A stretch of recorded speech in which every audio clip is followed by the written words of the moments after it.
Thanks for stopping by for a bedtime vlog. I'm Angel, and I already took my glasses off, so everything is blurry. I was just thinking about how much it is such a gift when people allow us to help them, or let us do things for them, or trust us by talking to us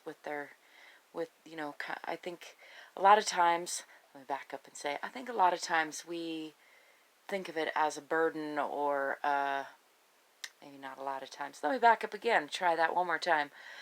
I think sometimes it can feel like we're doing things for others as a gift to them, and indeed, I often do things to others, or to others, for others, sometimes to others, as a gift. But I was just reflecting on what a gift it is to the giver to have somebody receive that gift. And, love is a loop. It's a give and take scenario, and giving requires someone to receive, and receiving requires someone to give. And of course, that doesn't mean necessarily that if, for example, if you give a gift to someone and they don't like it or they don't want it, doesn't mean that you should feel like you haven't been generous. But that said, we all can probably relate to how much better it feels when we give a gift and someone does receive it graciously, or really genuinely seems to receive what we've given them, whether it's our time, or whether it's a gift, or whether it's the gift of holding space and listening to someone. And I have both been the giver and the receiver of many gifts and space and time and trust of others. And I just have a growing appreciation for both ends of that spectrum. It's like the more we learn to be generous, the more we give others the opportunity to learn to receive, and vice versa. The more that others give to us, the more opportunity we have to learn to receive. And both of those are, in my view, equally beautiful opportunities, the giving and the receiving. So I just wanted to put that out there as my bedtime thought.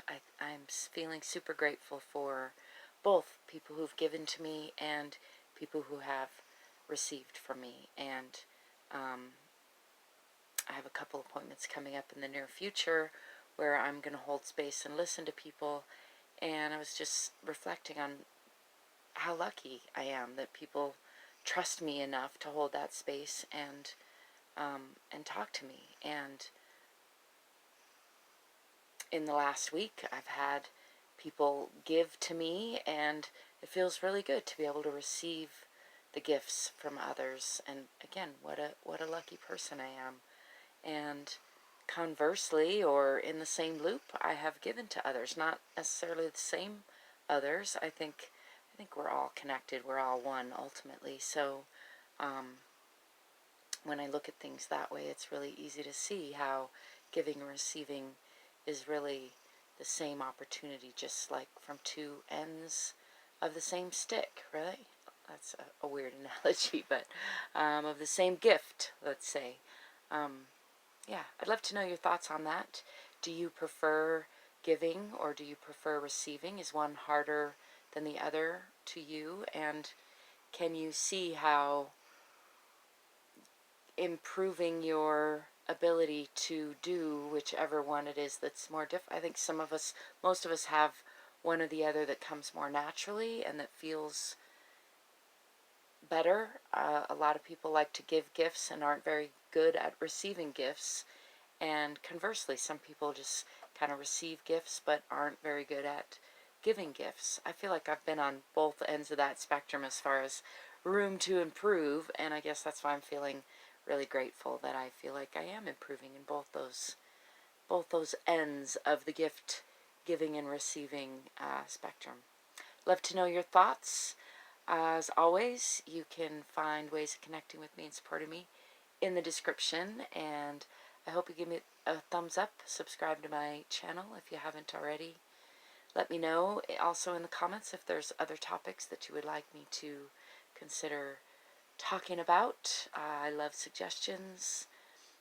As always, I wish you lightheartedness, peaceful conflict resolution, love, laughter, playfulness, and sweet dreams.